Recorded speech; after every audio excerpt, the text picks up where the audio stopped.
Hey Money Movers, welcome back to Millennial Money Moves with Nadia. Before we get started, please do me a favor and hit the like button, subscribe button, and turn on that notification bell. Today we are going to be talking about stable coins, so stay tuned. So Nadia, what's up?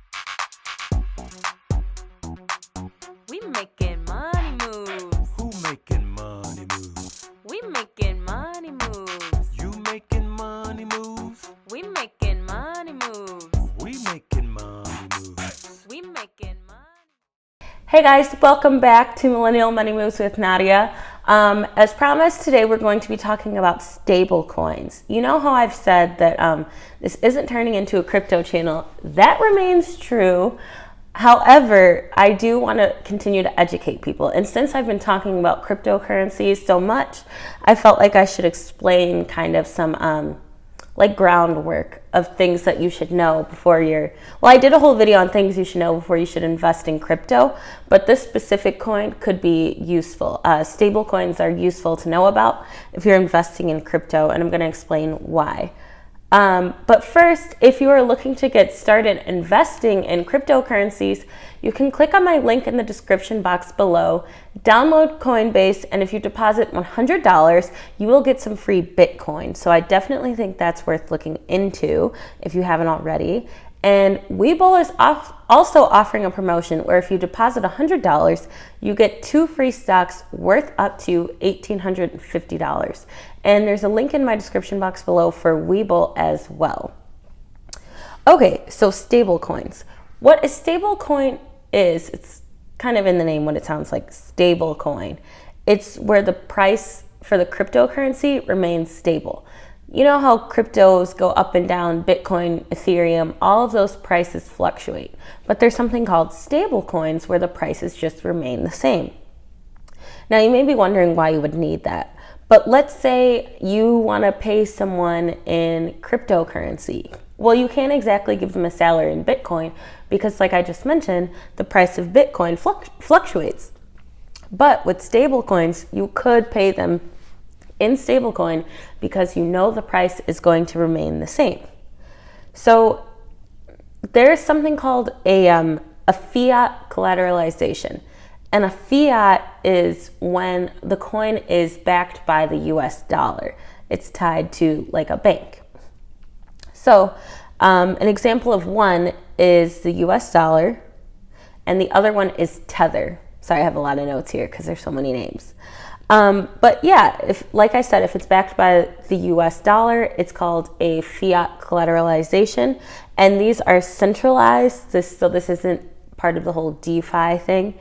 And they're checked pretty regularly. They're pretty regularly looked at by auditors and regulated, because what a lot of people think you can do is kind of like, okay, let's say you invested in Cardano and you're doing some profit taking. You might want to put that gain into US dollar coin, the USD coin.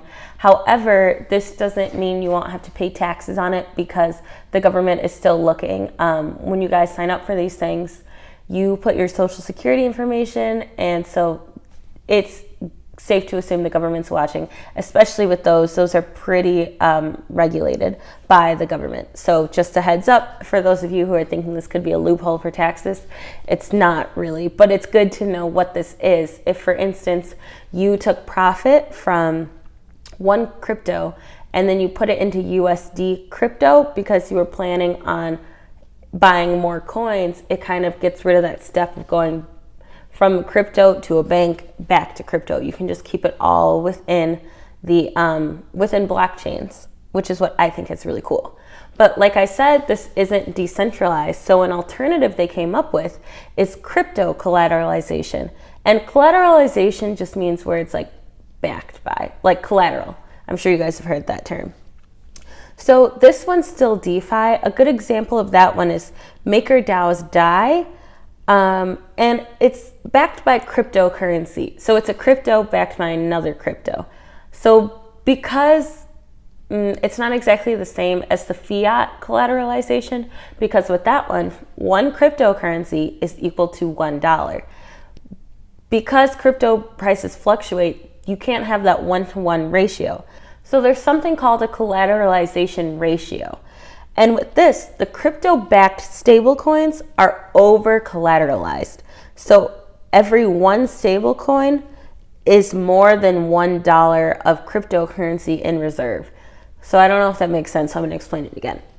For the fiat collateralization, every one coin is backed by $1. But for the crypto collateralization, every one stablecoin is over $1 in crypto amounts, because they're not going to be equivalent, because that price is going to change. So they're going to put more in there so that you're not losing money, if that makes sense.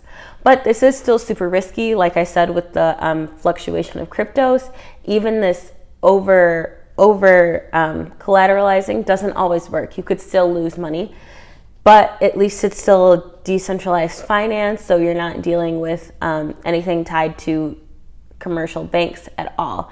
So that's the benefit to that. What they're trying to do now is have non-collateralized stablecoins. And this is kind of tricky to explain, but basically they want to operate in the same way that a bank does, and how a bank backs their dollar, except with cryptocurrencies, people wouldn't necessarily, with banks, they kind of inflate and deflate the value of a dollar, and they have incentive to do so. But with the non-collateralized stablecoins, there would be no incentive to manipulate the value of the dollar. All the goal would be was for the price to remain the same as you're switching from cryptos to from like altcoins to stablecoins. So it's kind of tricky, but they want to find a way to cut out needing the bank, needing the US dollar. So this is a great idea in theory. However, if it goes wrong, you're not backed by, like, that crypto that you have, it's not going to be, if it's not collateralized, it's not backed by anything. So if whatever it is that they're using, their method to back it without using another crypto or US dollar, if that fails, it all runs off of supply and demand. So if people don't believe in this and they don't keep putting their money in, they're not going to have any money to give back out. So if it goes wrong, it could go terribly wrong. Think of it in terms of a bank. If everyone just stopped going to the bank, you know how banks work. People borrow money, they return it, and that's how banks operate. This non-collateralized stablecoin is trying to do the same, but that's a lot trickier with cryptocurrencies, especially because it's so new. This idea came out in about 2014, so it's all still very, very new. If they can get it to work, that would be fantastic.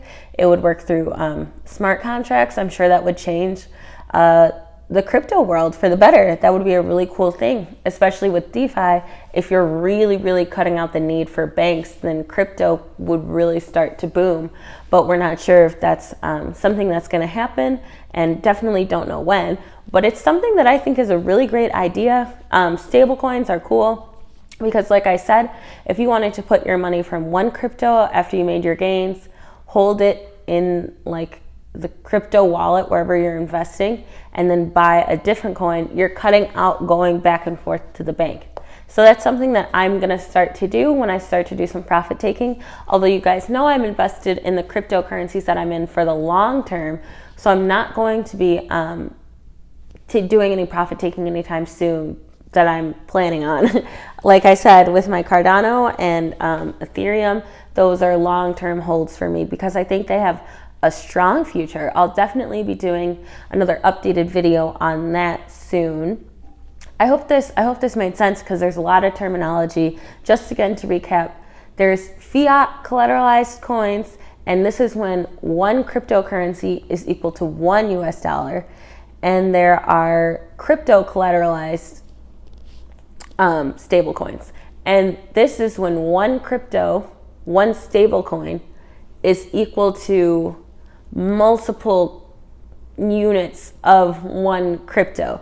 So like, it's not a 1-to-1 ratio. It could be a 1-to-4 ratio. It could be a 1-to-5 ratio. It's not going to be exactly even, and there are some risk for that because it's not a 1-to-1 ratio. You could lose some money if the cryptos over here that they're using to back the stable coin, if these cryptos go down, then you've lost some money, and you don't want to play around with money that you've already made. You don't want to risk losing more. So I do think the USD is safer, but for those of you who are big on DeFi, maybe this isn't the option for you.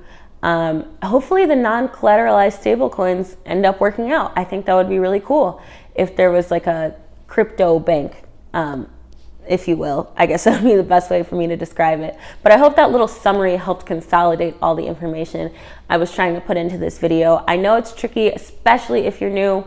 You might not know what collateralization is, what fiat is. Fiat basically just means US dollar. It's probably the best way I can explain it, backed by US dollar. So I really, really hope this made sense.